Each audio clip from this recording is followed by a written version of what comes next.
السلام علیکم۔ آج کی یہ ویڈیو بہت ہی ضروری ہے۔ آج کی اس ویڈیو میں ہم یہ جاننے کی کوشش کریں گے کہ مالدار نے قربانی کے لیے جانور خریدا تھا، وہ جانور قربانی کے دنوں سے پہلے ہی گم ہو گیا، تو کیا اس مالدار پر دوسرا جانور قربانی کے لیے خریدنا ضروری ہے؟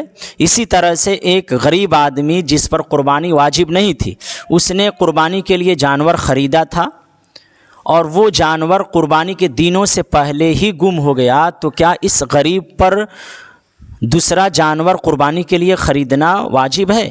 یہ مسائل جانیں گے، تو آئیے جاننے کی کوشش کرتے ہیں۔ ایک مالدار جس پہ قربانی واجب تھی، اس نے قربانی کے لیے جانور خریدا اور وہ جانور قربانی کے دنوں سے پہلے ہی گم ہو گیا، تو اس مالدار پر دوسرا جانور قربانی کے لیے خریدنا واجب ہے۔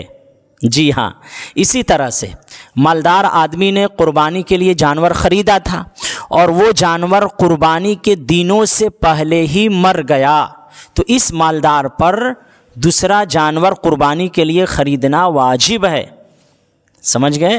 اسی طرح سے مالدار نے قربانی کے لیے جانور خریدا تھا اور اس جانور نے بچہ دے دیا، تو اس مالدار پر اس بچے کی قربانی کرنا لازم نہیں ہے۔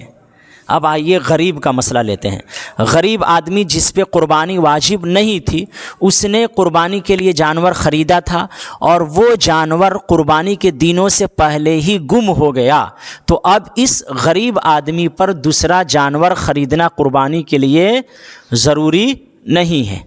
اسی طرح سے غریب آدمی جس پہ قربانی واجب نہیں تھی، اس نے قربانی کے لیے جانور خریدا تھا اور وہ جانور قربانی کے دنوں سے پہلے ہی مر گیا، تو اب اس غریب پر دوسرا جانور قربانی کے لیے خریدنا واجب نہیں ہے۔ کیوں؟ اس لیے کہ شریعت بھائی آسانی چاہتی ہے، شریعت کسی کو مشکل میں ڈالنا نہیں چاہتی ہے۔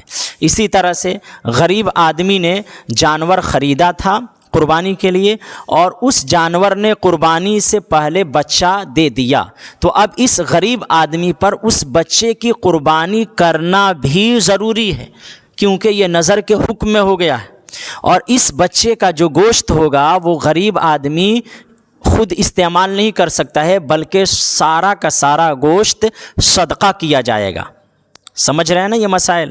خوب بڑھیا سے سمجھ لیجئے، بہت باریک ہے یہ، خوب بڑھیا سے سمجھ لیجئے۔ اسی طرح سے مالدار آدمی قربانی کے لیے جانور متعین کرنا چاہے تو جانور متعین نہیں ہوتا ہے، یعنی مالدار آدمی نے ایک جانور خریدا قربانی کے لیے، اب اگر وہ چاہے تو اس جانور کو بیچ کر اس کی جگہ دوسرا جانور رکھ سکتا ہے، لیکن غریب آدمی نے جب زبان سے قربانی کے جانور کو متعین کر دیا، تو اب اس غریب آدمی چاہے کہ ہم اس کی جگہ دوسرا جانور خرید لیں اور اس کو بیچ دے، تو ایسا نہیں کر سکتا ہے۔